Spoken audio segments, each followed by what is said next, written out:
You are listening to the Level Up Your Gaming Podcast, episode 139, Stealing Ideas from Media.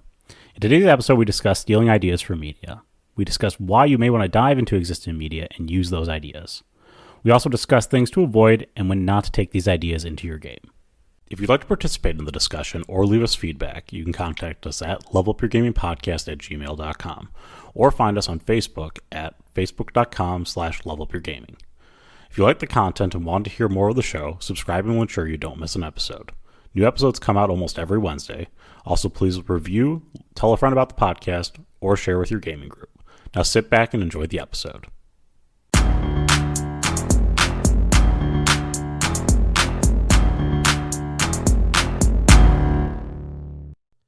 Welcome into the Level Up Your Gaming Podcast. My name is Aaron, and joining me virtually, once again, I got Josh. Josh, how are you doing today? I'm doing fantastic. I love the holiday season. It gives me all sorts of time to work on things. How you doing? I'm doing great. The holidays have been good. I know we didn't meet up last week to record an episode, but that's okay. I did say there was going to be some blips here and there, but we'll try to get back on to a regular schedule here as we go forward. Yeah, well, we get when we can. Yes, exactly. So, I mean, last time we met, we talked a lot about just different ideas coming up. I put all the little topics that I had in the hopper, and I was you added some more ideas to the list here. And one of the ideas, which you talked about at the very end there, was theft. You want to be a thief all of a sudden. You just want to plagiarize. This is a long tradition I have. Well, it did come up rather organically for me. I know we were also talking about how it's a lot easier to come up with topics to talk about, things that are important for being a good DM when you are developing a new game. Yes. And while I'm not outright stealing the entirety of the story that I'm creating for this new game, I have stolen quite a number of little stories, and a personal thing that I like to do is having side stories or side missions or like background to my world come from other pieces of media. That makes sense. Yeah. I'm a big proponent of fleshing out your world with a lot of like nuance in the background. Your players don't have to engage in it, but the fact that it exists, they will pick up on and will, it makes the world seem more alive, and like you could have other stories to tell here, or that other stories are happening. You're not the only thing in the world. So if you haven't guessed, what I was trying to get at there is that we are stealing ideas from other media. And I think we've hit on it once. I remember when I did a little podcast with Tom Pack. He had done a couple things where he was talking about how he'll steal multiple or use multiple storylines and kind of like interlace them. So even if you know one story, you wouldn't know the other story. So I think he used like one of the Shin Megami Tensei games and Groundhog Day. So like, ooh, that sounds fun. So he had some things like that, which was it's an interesting kind of premise, and you can't quite pick up on exactly what you're doing behind the scenes there. So I mean, the idea of and even when I say this here, Jared one of his entire games was based off the movie Wind River. I mean, more or less, the entire premise and the murder that happened and the environment that he had put it together in was heavily based off of that movie. So it's not like it's a big taboo. I mean, I think you draw a lot of inspiration from things you see, whether that be landmarks you visit in the world when you're on vacation, or you see a movie and you go, wow, that's really a cool idea, like I wonder how I could adapt that into a game. Well, one of the things that I was looking up when I was prepping for this podcast was Picasso's quote, good artists borrow, great artists steal. And you see this in a lot of media if you are um, if you consume enough media, or if you just like look into some of the background stuff, that you hear that, you know, the original Star Wars, A New Hope, was just a remake of uh, the Hidden Fortress, but it has uh, little bits and pieces from other movies in it also.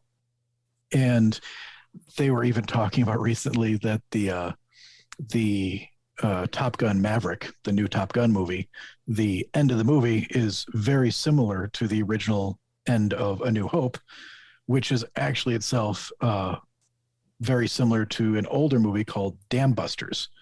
So stealing your bits from other sources is completely within the realm of, you know, cool things to still do. The trick is you don't like leave it 100% verbatim. Don't keep the same names. If you can, change the setting. And what's nice about it is when you start out a story, if you start out a story the same way that a story starts out from another piece of media, that's not necessarily how it's going to end, though. Your players won't necessarily make the same decisions, and it can lead to some interesting new stories. So while I use it, like I said, for background, for sub stories, like little submissions, like you run across a thing and they get to go and do something, and oh, it's this thing. Oh, hilarious. And they come back to the main story because it fleshes the world out. Um, I kind of recommend for new DMs, people that want to run, you know, not necessarily a pre-made. You know, they've got like a whole thing pre-made. It's a great place to start because you don't have to build everything from scratch. You don't have to worry about it all. But you want to branch out into writing your own story. If you don't have like a fully formed idea or a new world that you want to create, that gets super complicated. But you retell a classic story or retell something that you like, maybe a piece of art that isn't as well known, you know, a book that you read that's just a random thing you grabbed while walking through a bookstore back when there were bookstores, or you know, a B movie that you watched on cable, you know, late one night, and you retell that as, you know, in a different genre, in a different setting, and it can be really interesting, especially to people that don't know the media that you do. So That's a good point. It's it's a good way to take, you know, go from that beginner with the modules and just kind of be able to start telling a story, because the daunting task of writing and building your own world is, I mean, it's daunting. It's there's so much that you have to factor into what you have going on, and the basic premise of your story is likely going to be related to um, you know, what you have, what you've consumed from media, or what you're likely not going to inception your own idea that's brand new and nobody's ever done it before. You're going to come up with something that's fairly generally contrived. And again, it could be very simple to the point of like, okay, get sword, defeat necromancer. Um, you know, it is get magical item to defeat the enemy at the end of your quest, sort of thing. You know, but you might then take it from, like you said, like some movie or something that you've read, and you thought like, oh, there's some really nice beats that happened there, or the way that they did the horror in this movie was really clever, or I like kind of like the campiness of the violence in this, you know, movie. And so you have options then for what you're going to do, and how you're going to try and steal the media. And again, maybe you like the premise, like, you know, like when Tom was doing that game, that was a crossover between those two. You know, Groundhog Day is a repeated event over and over again, and you know, you got the Shin Megami Tensei, which is sort of telling the rise of like demons to destroy the world. So who will become the, the one who rises to the top to destroy the world. So when you put those two things together, it kind of makes this it just makes for a very interesting, like you're pulling the core concepts out of there. And again, there's a lot of things like I've done repeating days, things like that. There's things I would avoid doing that work well in media that don't work well in a game, like a dream sequence doesn't work well in a game. It looks cool in a media because in media you have the sense of dramatic irony. You know what's kind of going on, and in the game you just feel cheated. Yeah. Well, there can be, you can do it, but like I wouldn't do it as a starting. Like if you haven't DM'd heavily or built up your own repertoire of style, your own sort of style, definitely don't do that. And that actually harkens back to another thing I was thinking about, and this is a deeper cut for me being involved in the podcast. When you are first creating your own story, I think stealing is useful. Using somebody else's story because you like it, because you understand it, but also because you haven't necessarily learned your own blind spots yet.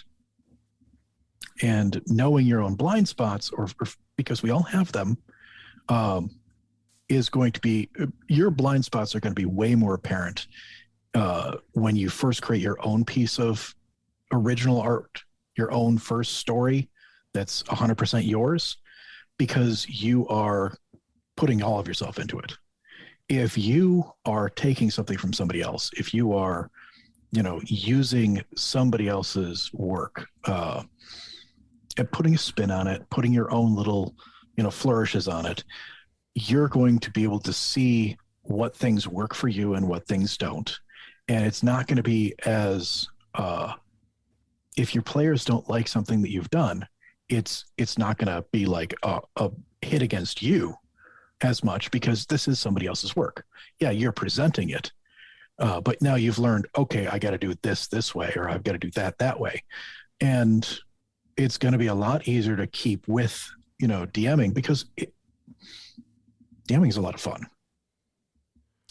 It is a lot of fun. Yeah. Telling your own story is very rewarding, but if you're starting out and you don't have that thick skin or that repertoire already built up, it's going to be a lot easier to get discouraged if something goes wrong, because we all have, like we said, blind spots, and finding them out early by doing somebody else's stuff can be really effective and very useful. It's also useful just to get started into the hobby or that side of the table. Because, I mean, most players or most people who sit at a table, again, the curse is that, you only have one DM at your table. It's also a blessing that you have somebody who's willing to tell the stories at your table, because you need a DM to run the game. And then the other side of that is that if you're the DM, you can never play in a game because, everybody else doesn't want to run it. They see how you did it and they think, oh, it's impossible to do. It's sort of a lofty expectation that you have there. And again, it's a skill, that you will learn. Just like you learn to become better players, you learn to become a better DM. You learn to figure out the things that you are missing. And by using other media, or by stealing an idea, or borrowing heavily from a concept that already exists out there, you're able to actually avoid a lot of it's a legwork that needs to be done to start GMing. And it's easier to then get into that seat and run it, and then go, oh, this is all the stuff that I'm missing. Because if you don't do it and you don't realize, well, these are the things that people care about, these are what my players want, you might focus too much on, well, how do I build this grand epic story? And it might just be simpler to just borrow, heavily from a concept to build that grand epic story. So you just borrow a grand epic story. You execute it as best you can, whether it's directly against the material or you just borrow from it. And it does help you get into that driver's seat and allow you to do things in a very clever way. The other thing that the other thing that I was thinking of, and I forgot about this. If you are going to steal, and you're not just going to borrow and adapt, or try to be stealthy about what you're borrowing from, maybe borrow from a bunch of concepts. The other way to do it is to lean heavily into the theft. Okay. And I've seen this done successfully a couple of times. Typically, it turns into a very hokey kind of campy game, very beer and pretzels. I was playing in a Seventh Sea game that was basically Indiana Jones. I mean, it was there's heavily borrowed material from many of these things. I mean, it was a game that was built around that, those concepts. So I thought that was very clever because it leaned heavily into the tropes that exist within those movies, and the entirety of the game was sort of centered around us, raiding tombs and what have you. So another good way to do it is to just lean so heavily into the thing that you're stealing that everybody recognizes what you're doing, and so it's even more fun that you get to kind of embellish around those things. Well, yeah, and players when they see the theft, when they see what the story is that you're stealing from, if they know the material, they can lean into it themselves, and then it becomes not so much like a secret, like, oh, I'm stealing this. Oh, it becomes an out in the open, like, hey, we're doing this, but we're doing this in this other environment, and you get to be, Indiana Jones or Short Round or I don't know, Marion. And as long as you're not Bellic, no, I hate that guy. You can, your players can sort of get into that and play off of that. And now they don't have to worry about their own character so much. Now they know a character that they're playing. They don't have to create one, whole cloth in their mind. They have a basis to work off of. So you're not the only one stealing at the table now. Now they're stealing too, and you're feeding off of each other, but in this new world that you've sort of co-opted with the stolen material. And that sounds just like a great time because there's low stakes. It's it doesn't require you to do like a whole lot of legwork to know what the next story beats are going to be, unless your players get really crazy. At which point, if your players are getting really crazy and they're doing things that are, different from the original story, you're kind of winning. That's your players are like invested now and are doing things to try new stuff. And that's really where you want to be anyway. So I like it. Yeah, I mean, if they're leaning into it again, typically those games tend to turn into really kind of high action, fast paced sort of games there. And again, it's a good time all around. If you are trying to be stealthy with what you're trying to steal from, and somebody realizes what you're doing, you know, embrace that as well, because maybe they now have kind of clued in on some of the more nuanced things that you're trying to lay down, and they can sort of be your shaman for the rest of the players and get them through, the story in a very clever way. Now, depending on who your players are, again, KYP, you could have that power gamer person who just like, oh yeah, we're playing, it's this story, so I go grab the diamond from the monkey's eye, and like, where'd you come up with that idea? Well, no, you let them do it, but like, you have to understand, this is not, when you are stealing this idea from somebody else, you are stealing the setting, you're stealing the basis, you're stealing the story. But if your players go off book, you don't have to stay with the book. This leaves that stealing part, and now you can sort of, you have allowed yourself to come up with new ideas and build out that new storyline. It's more of the throwback to the yes and that we were talking about before. Yeah, if you're new, that can feel daunting though, because suddenly now somebody's derailed this whole thing where you're like, crap, what do I do next? Yeah, don't be afraid to be like, okay, I need a night to figure this out. Like we'll reconvene. Which, if if you plan your story beats accordingly, you can usually get to the part where, hey, if they do this terrible thing at this time, that's sort of the end of the night anyway.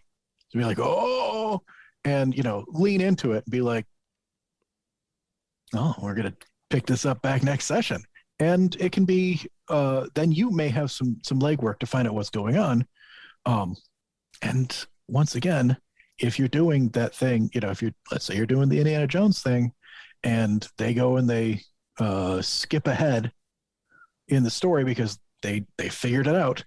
The next week, come back and it's no longer Indiana Jones. You can pick. There's other stories that can slot into the same style. You can jump straight over to like a Tomb Raider or one of the Nathan Drake Uncharted's and steal from that at this point. Mm. It's the same sort of genre. It's even the same sort of feel for the environment for a lot of it. But now they tried to turn it on your head and you've turned it right back on them. And you have options. I've mentioned it a number of times before. There's tropes. There's a lovely website, TV Tropes, has a list of all these different things that are like common in media and how they relate. And you can see that when you look at pieces of fiction, they have certain core elements that are common across all of them. And they're extremely useful for you to know some of them, not all of them, or at least to look some of them up when you need to, because they are shorthand for certain stories. They are an easy way for people to understand how a story is going to go or what it's going to do. And when you're stealing a piece of work, it's laden with these things to begin with. They exist within these stories, and knowing other places where these same sort of story beats exist allows you to use those as other things to steal and add into it. I guess that's a good point. Again, know your outs, know enough about your story to be able to kind of work out your outs. And again, if your players do realize what you've done, don't. Again, Josh is right. You can change it up on them, or you can lean into it. You can change it up too, or you can lean into it. There's no right or wrong way to do it. Again, the better way to sort of steal or borrow ideas is to I guess adapt them into a manner that you feel fits. So if you like the setting, use the setting, but not necessarily the story. If you like beats in the story, use the beats in the story. If you like the theme of the story, do the theme of the story. Because I mean you might like the general storyline, but you don't like the setting. Maybe you want to try to mix that into a different type of setting altogether. So it is like, a la New Hope, and then you got Maverick. I mean, you've got those things which are all kind of the same thing. If you look at it, I mean, what is it? Final Fantasy 12 is literally Star Wars: A New Hope. That's the whole. It is like verbatim the same story, but you until somebody points it out to you, it's not as obvious as you think it is. No, and you can mix up your genres and get a lot of movement out of them, and you can just take even things within the same genre, but like put a different spin on it because now you're playing D&D, or now you're playing Werewolf, or now you're playing Cyberpunk, just because the system is there in place, and your characters are not necessarily, Harry Potter or Rick Deckard or Indiana Jones, doesn't mean that they won't pick up on some of those things or go into some of those places. And it can be a lot of fun without having to have a lot of the overhead that creating a world is going to be. And stealing is going to be your friend for that. I agree with that. I mean, there's advantages to it. That definitely. Is there any time that you wouldn't steal something? Yeah, I don't steal characters. Okay. I mean, that's it. Okay. Um, I have based some NPCs on characters from media, but nothing that's going to be story related. But to get like personalities, you might use a Yeah. personality that you've had before, but you wouldn't just wholesale insert like Drax from Guardians of the Galaxy. No, no, I would have a hard time doing that anyway. Um, yeah, uh, because while characters can have characteristics, I mean that's Mhm. part and parcel with the name. Um, if you take like an actual character from a piece of media, it becomes you lose what they were in that other media because it's now your version of that character. And I did this ages and age ago in a game with Jason Durden. Mhm. And we did like a whole Buffyverse thing and wanted me to come in and play NPCs. And they went from being the ones from the show to being my version of things, which were nothing like what was in the show because they're mine now. Yeah. They kept the same name, but they were mine. And I realized something in doing that is that if you're going to be playing your version of characters, it's better just to be your own characters with the original's sort of like characteristics, because then you are not making them uh you run into a place where this guy wouldn't do that thing that you just did. Yeah, but I would.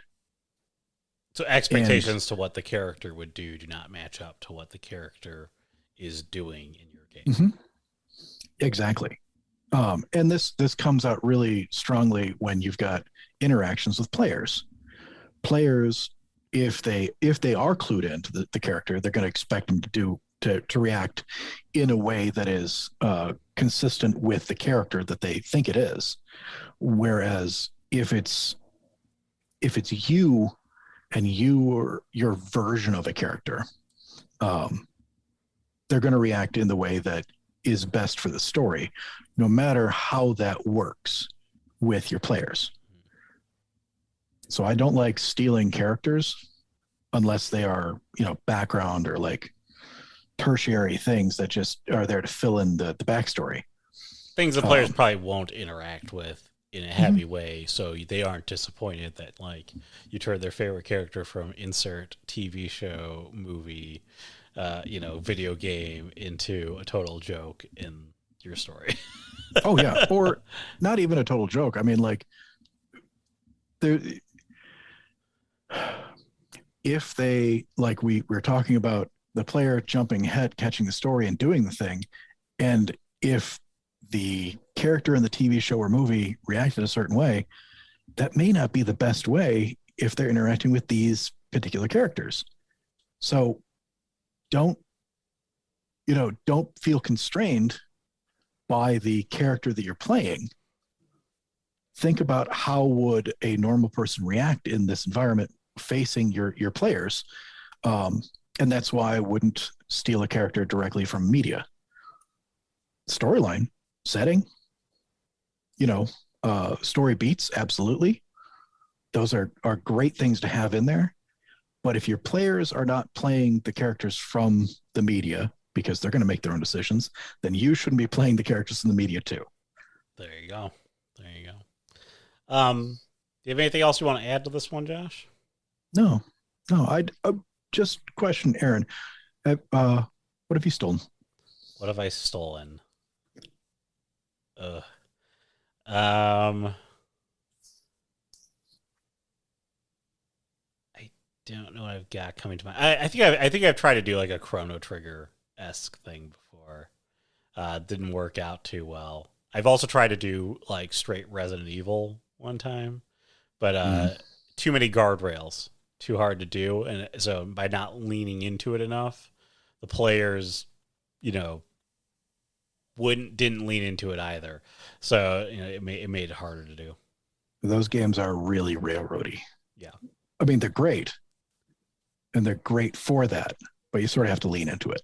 Again, they get doing something like a Resident Evil has super high guardrails on it. So if you are not setting up that expectation ahead of time, you basically you're basically screwed yourself. What about you? Mm-hmm. What have you stolen? Two of my favorite things that I've stolen. I did a um, Heinlein's How Spacesuit Will Travel in a fantasy environment. Uh, he finds the magic armor and has to go and do a massive quest because he's armor instead of a spacesuit. And then I also did From Hell, also in D&D. Okay. The whole Jack the Ripper, Mhm. murder mystery in Yep. Victorian London.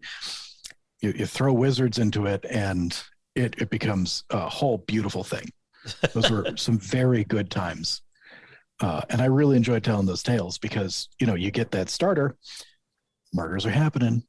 You got investigation going on, and that's a great place to start. And then you've already laid, the mystery. You've already laid the murders. You don't have to do all that work. It's a lot of work. It is something I'd like to talk about one of these times. Well, when we talk about improving mysteries, I've talked about mysteries several times on this show, but I don't think of it's one of those things that I could, after doing more and more games, I Mm-hmm. could tell you all sorts of different ways to make them better, and what not to do, and the types of mysteries just to avoid, because they're really bad. But well, that's a Yes, topic for another day. So it is a topic for another day. so anyways, that's going to wrap us up for the week. If you have stolen anything from media, or borrowed anything heavily from something that you've gotten inspiration from, let us know. Levelupyourgamingpodcast at gmail.com or facebook.com/levelupyourgaming. Let us know whether it's been successful or it's been a total flop. Uh, and then also, we are on YouTube, so smash that like button, subscribe to the podcast there if you don't want to subscribe to the podcast on any of the other podcast sites, which is something you should be doing, or reviewing the podcast, or recommending it to a friend. But that's going to wrap us up for the week. So for Josh, I'm Aaron. Have a great week, everyone. Bye.